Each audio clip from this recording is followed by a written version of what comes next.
getting it from him. I mean, like, oh, you know, what was a more lit video? Play Keith's or 6double00 part 2.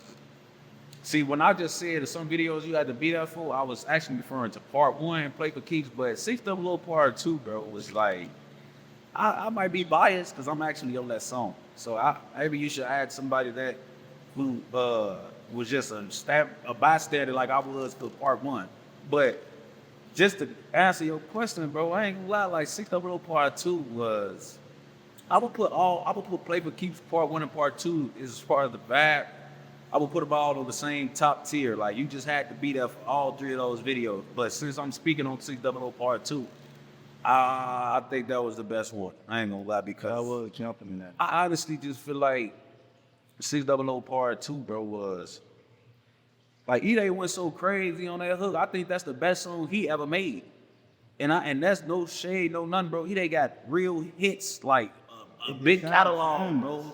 But when you just think about the message and the timing of that song, for like, and how all of us carried the message, person after person. Like, if you listen to that song, for he telling you, like, nigga, we 600, like, we big, like 600, like, we live this shit, like, this our shit, we really put this shit on, this is what it is, 600, like, the whole hook was just dedicated to us as a team. Like, it wasn't about no other hood, no other situations. This whole song was about 600 in particular, and we all carried that message about how much we loved our block. Like, if you listen to any of our parts, bro, we all either talking about another 600 nigga, or we talking about the love we got for our hood, or the connection with our hood, bro. Yeah, and that's the dilemma is like, you see the war coach, you like, oh, they ignorant. Yeah. But you see the brotherhood coach, you like, they human. And they happening simultaneously, folk. Like, the bad and the good, folk, happening at the same time. But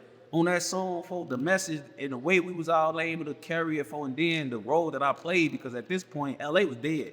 So I had to, not only was this was my definitely first biggest song. Like, this was my biggest, most serious song at this point in time, bro.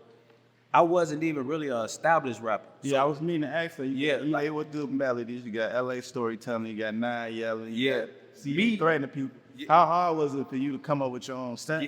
It was rough, because you always got, when you come from a hood full of that, it's like, it's hard to establish yourself and you already got a bunch of people established, bro. Like, I watched LA try to establish itself, and for them, I don't want to even say that they shunned him down.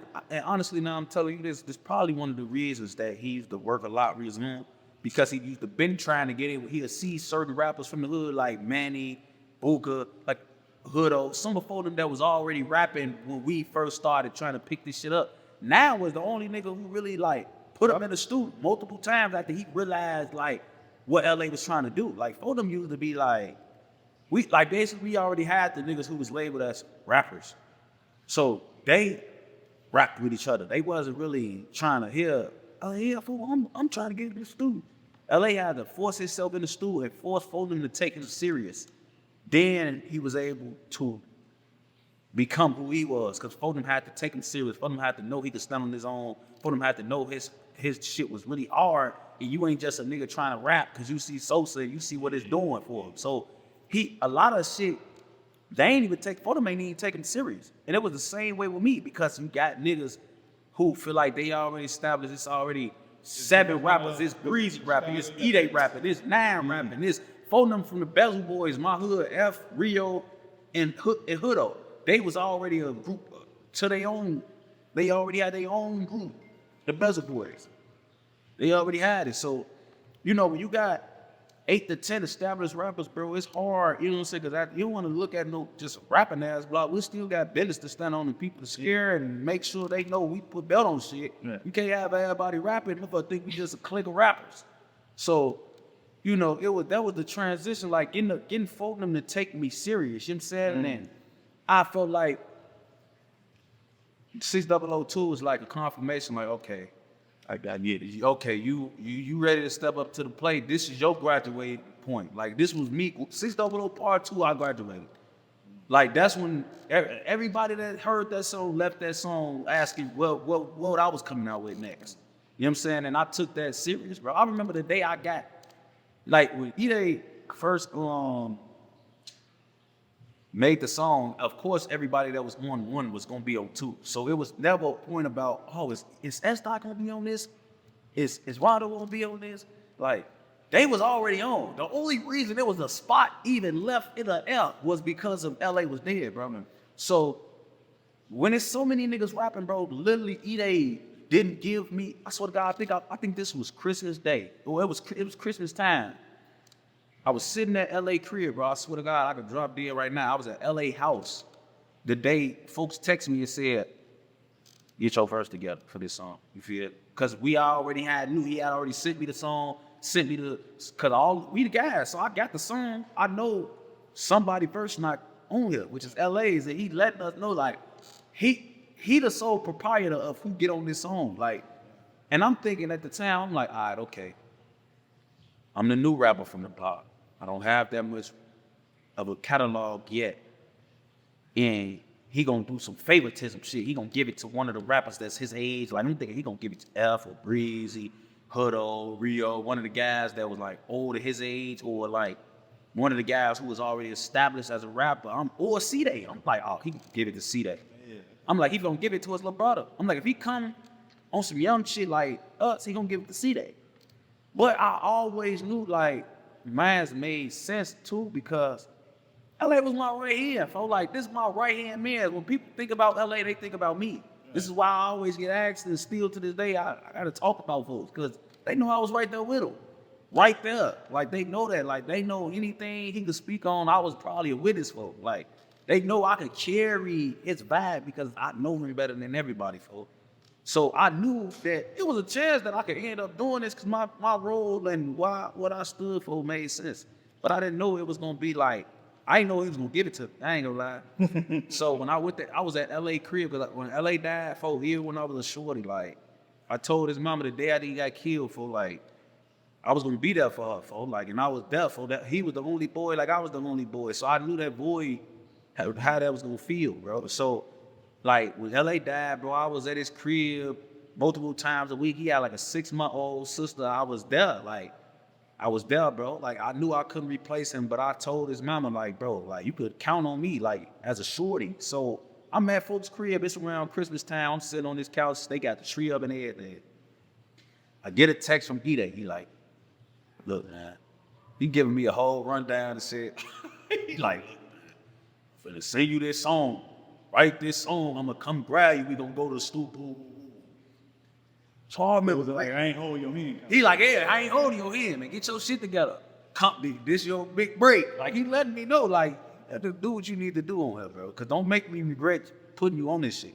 I'm just reading. I skipped all that shit and realized he was telling me that I'm getting on the song in so many words. And I'm just like, oh, crazy. I was so happy. Like, this wasn't even my block. I felt like this was an opportunity and it was a privilege, honestly. Like, he could have went so many other ways. So I'm like, it felt like you was a fan. Yeah, I was a fan. I ain't gonna lie. I was my own niggas, folks. Like, I'm like, cause I knew, like, bro, first of all, I'm a real 600 nigga. So, like, it ain't even like, man, like, yeah, shit, I'm a real 60th nigga. Like, I ain't gonna let any chance to uplift or talk about my own hood, some shit I'm out here putting work in for. I was gonna accept that opportunity on follow. So I'm like, man, fool, damn, I'm really getting on the song. And I was so happy, bro. I remember being like, so happy. I wrote that verse 3 different times, bro. The verse y'all all heard was the third version of that song. I wrote 2 different verses before that verse, bro. And that verse got made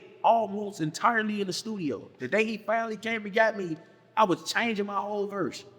I wrote a verse to that when you was just in the crib, I'm like, cuz, bro, what I wanted to do was give myself the best opportunity to exceed. So when I broke in the first verse, I'm like, that was good. That's good one. Let me see if I can, let me see what ways I can cut through. You finish strong. Bro, yes, bro. Because I'm already second to last. So I'm one of the last voices y'all finna hear, bro. I have to do this right. You know what I'm saying? Like, yeah, bro. I can't let them motherfucker go listen to 9 and I done fucked up. They skipped my verse. They going right the folks shit.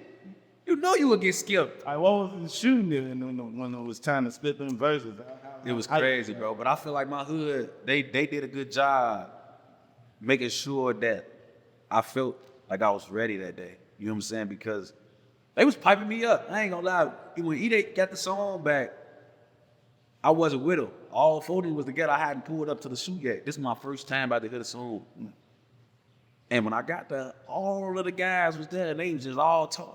Yeah, you sound like you ready. Like, you sound like you ready. Like everybody was giving me a bunch of good reviews. So like, they was buttering me up the whole day. Like, bro, you ready. You got this shit, shorty. Don't worry about it. You deserve to be on this song. So when I rap, folk, I just was rapping like shit, like, nigga, this, I'm up. This is my turn. A lot of camaraderie in that video. It a lot was, of bro. around, a lot of niggas split that shit. It was so fun, bro, because like we was all just there, just like really able to really like be who we was, bro. Like, Do you think that's why Chicago drill is so connected? You could tell there's not no industry plan. Yeah. Trying to get them.